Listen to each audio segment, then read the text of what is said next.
Chapter 4 of Part 1, the Sierra Nevada, California. Page 12 to 14. A fire named Morris. The horses moved at quick canter down the trail. Akira's dad rode in Elwood with Sue. And Kira was on Dodger, with Daniel sitting behind her. Dodger's ear kept flicking forward, back, and his muscles and gait were stiff.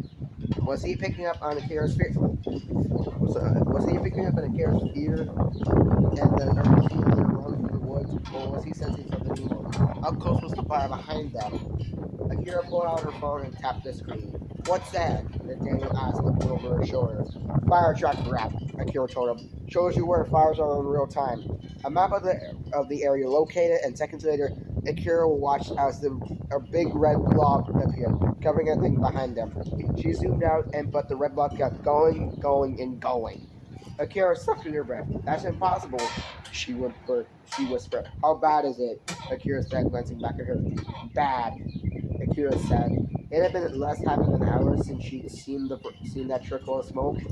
Now the fire covered a huge part of the map beyond the main road and the mountain. The road Sue and her dad would have to take to get out of here. Morris, the big red blob, had a label on it. "They're calling it the Morris Fire," Akira said. She and her father shared a worried look. They both knew what it meant when the Cal Fire gave a wildfire a name. That meant it was a big one. As Akira watched, the app updated and the leading edge of the fire jumped closer to the road. "It's moving so fast!" Akira cried. "We're going to be all right," her dad called back. "We're almost to the parking lot." Akira could feel Danielle trembling behind her on the horse.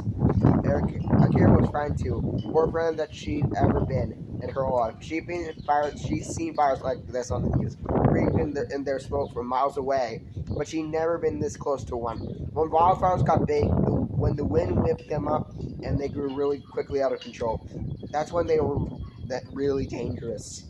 That's when they ate up houses and towns and hundreds of thousands of acres of forest and people. Akira tried to tamp down panic rising inside her.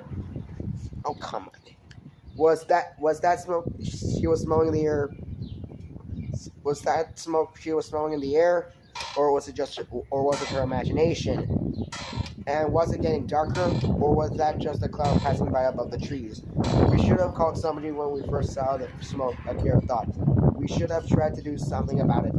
Now it was too late. The horses burst from the wooded trail into a small gravel parking lot, but there was only one car there, a sleek-looking four-door hybrid, very different from the heavy-duty gas-guzzling pickup truck Akira's dad drove.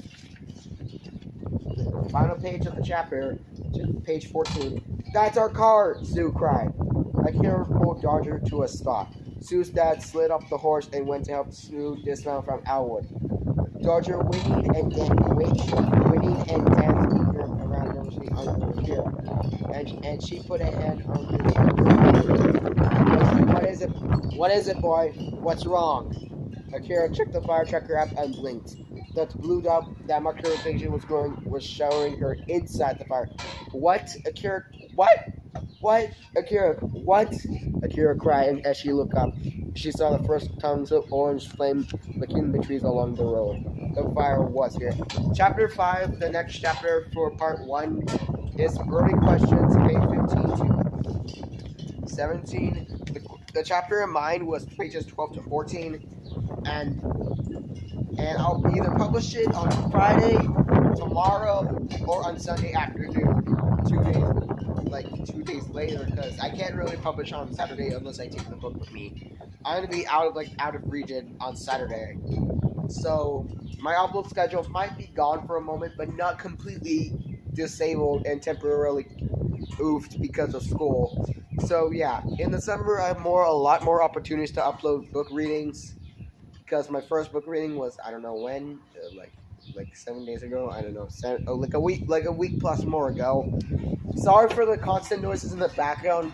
It's because my area has a lot of wind, and north of me is like a highway or something. So there are gonna be cars passing where I'm recording up north of where I'm recording right now. I'm recording outside because there's too much noise inside. So hopefully this helps and works.